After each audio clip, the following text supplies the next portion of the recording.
Hello, I'm Faith Rogers, host of today's program, COVID-19 Keeping Up with a Moving Target.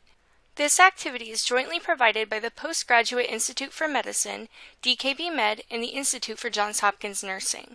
Today's program is accredited for ANCC and AAPA credit, as well as AMA PRA Category 1 credits. Please visit our website for complete CE information. If you're tuning into our webcast, please click the red Claim Credit button in the webinar console to attest for credit. Otherwise, please visit covid19.dkbmed.com. Today's learning objective is to discuss the role of monoclonal antibodies for prevention of COVID-19. This activity is supported by an educational grant from Gilead Sciences Incorporated. All activity content and materials have been developed solely by the activity directors, planning committee members, and faculty presenters. With us today, we have Dr. Paul Auwaerter, Clinical Director of the Division of Infectious Diseases at Johns Hopkins School of Medicine. Dr. Auwaerter, thank you so much for your time today. Thank you, Faith. So the COVID-19 pandemic, of course, is continuing, and in many spheres of our lives, we're hoping to get out of wearing masks and so on. But as we're heading into the respiratory season, there is perhaps some worrisome features in that we still have a substantial number of daily infections, over 70,000 in the United States. And of course, those rates are variable in states, often with lower immunizations, where we're seeing more infections and more hospitalizations.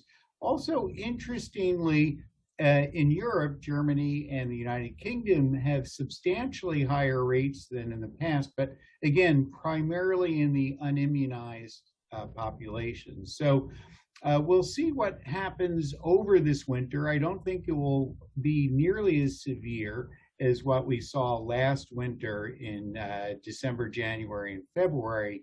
Now that we have vaccines in substantial numbers and more natural immunity, but does bear some watching and caution, especially for people that are at high risk.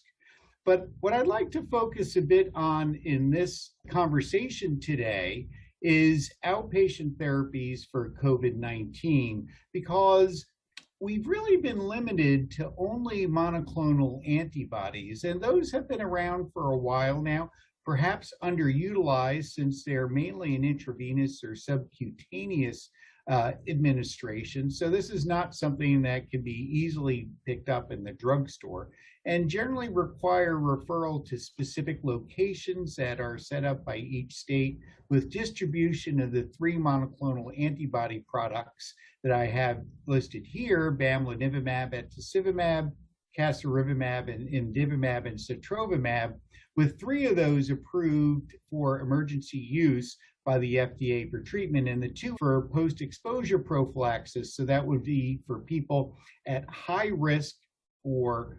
COVID-19 complications if they're unimmunized, or if they're not expected to react well to vaccines.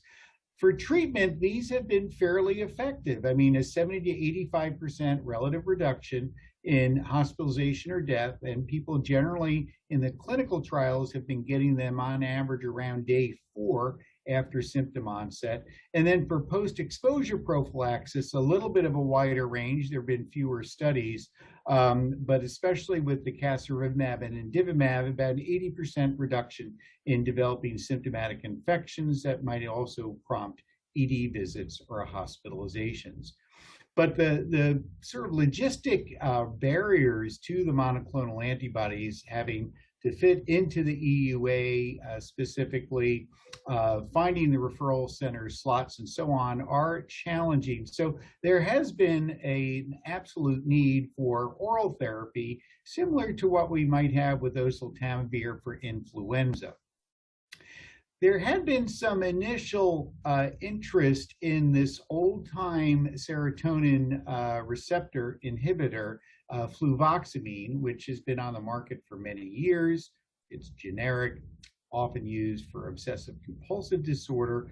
And there have been 2 trials, but the one that's garnered a bit more attention has been the publication in October of 2021 of the Together trial, which occurred in Brazil. And what they did there is they took this drug, administered it twice a day for 10 days versus placebo, Their primary endpoint was an ED visit that lasted over 6 hours or hospitalization. And you can see here that there was a relative risk reduction of over 30%. Now, we don't know why fluvoxamine might work. Some have suggested it will inhibit viral attachment or somehow impair the viral replication factors, so we're not exactly sure. Why hasn't this been touted or adopted more widely? Although this is a reasonable randomized controlled trial, Brazil, when this was done, was sort of overrun. Their hospitals and healthcare overextended. And some people have questioned whether sitting for 6 hours in an emergency room is really the right parameter for this particular study. But this is something that some people have been discussing, but at the moment has not fit into any strong recommendation by any national guideline in the United States, such as the NIH or the Infectious Diseases Society of America. However, two more traditional antivirals have had some information and are going to be in front of the FDA for emergency use consideration for treating outpatient COVID-19 that's of a mild to moderate nature. The first one is Molna Pyravir. This is a nucleoside analog, and how this works is this drug inserts itself and therefore prompts essentially a mutation in the RNA that then makes proteins and so on that would not necessarily put together a virus and so on in the host cell. So this was sponsored by Merck and had 775 patients. The primary endpoint was the traditional hospitalization or fatality within the first month. And you can see here that about 14% in the placebo group reached that endpoint, but only half of that, 7.3%, did in the molnupiravir arm, so about a 50% reduction. There were no deaths, interestingly, in the molnupiravir group, and the drug, at least short-term, appeared to be well tolerated. So this is going to be discussed by the Food and Drug Administration on November 30th. You may have seen news reports that based on this early data of over 700 patients, the United Kingdom purchased the drug and is distributing it for use in their country. Now, some concerns have been raised. The full data set of this trial was not released by Merck. There's over 600 patients that we don't know anything about, but purportedly will be presented on November 30th.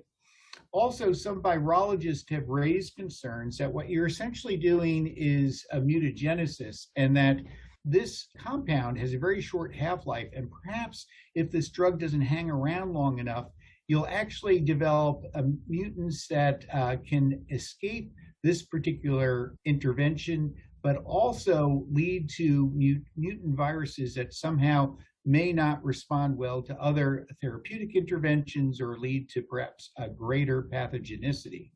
Also, there is the potential for human DNA mutations, not clear at all that this is the case. However, this has been raised because of the known mechanisms of this drug.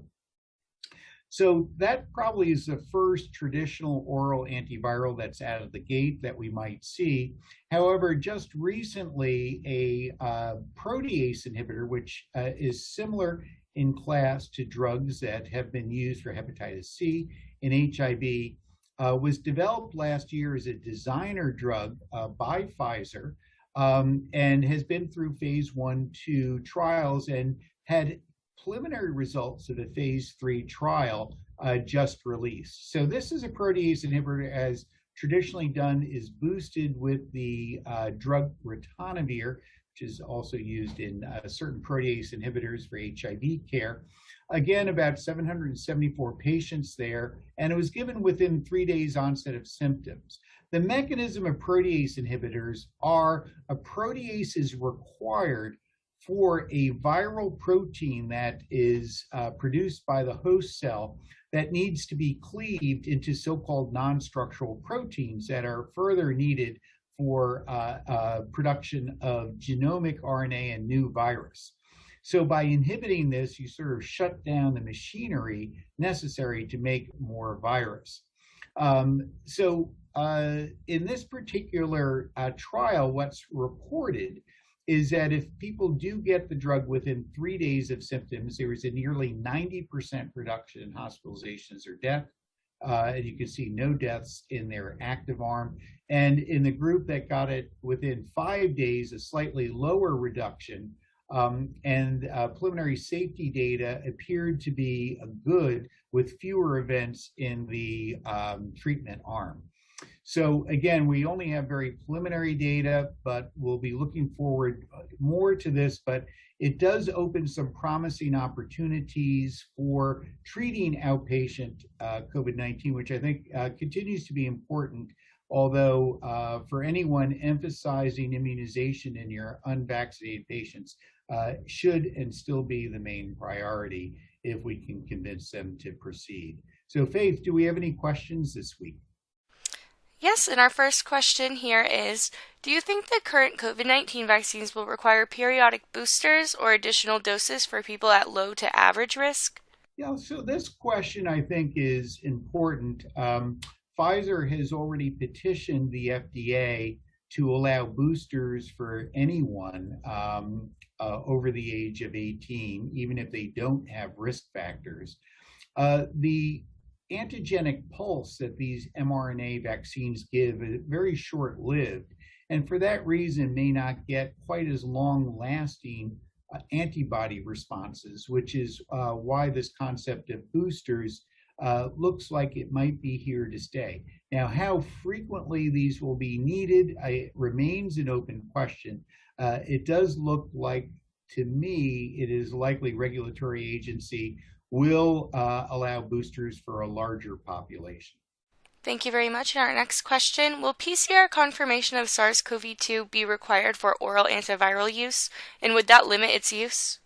Yeah, so Faith, this is an interesting question. And I think if I were sitting on an advisory panel, of course, I do not have the complete data sets, but here's some thoughts that I have. If Molna Pyravir is being approved for emergency use, I think I would require a SARS-CoV-2 diagnosis for several reasons.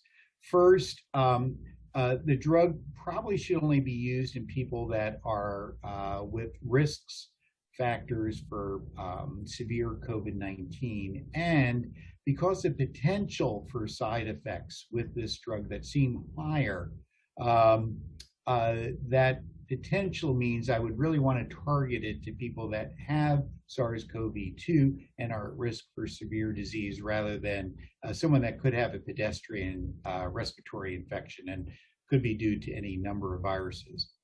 Now, the protease inhibitor, I think, raises a separate issue. If someone doesn't have a contraindication to ritonavir, perhaps this could be handled similar to oseltamivir, where we want to give the drug very early for effect. And if someone might have SARS-CoV-2, we would just administer the drug and not fret too much about trying to get a diagnostic test, which might cause delay in terms of getting that drug on board.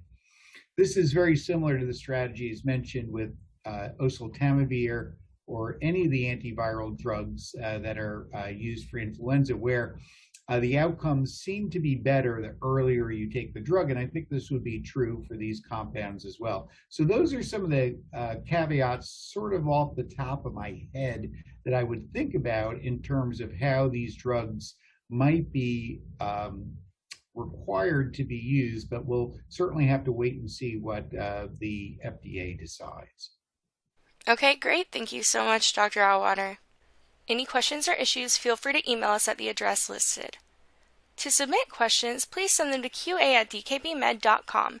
That's Q as in question, A as in answer, at dkbmed.com. Again, thanks for joining us, and thank you for your dedication to your patients with COVID-19. Until next time, Dr. Auwaerter, thanks again. Thanks, Faith, and certainly there'll be more information to come on drugs here in the pipeline, and thanks so much for listening.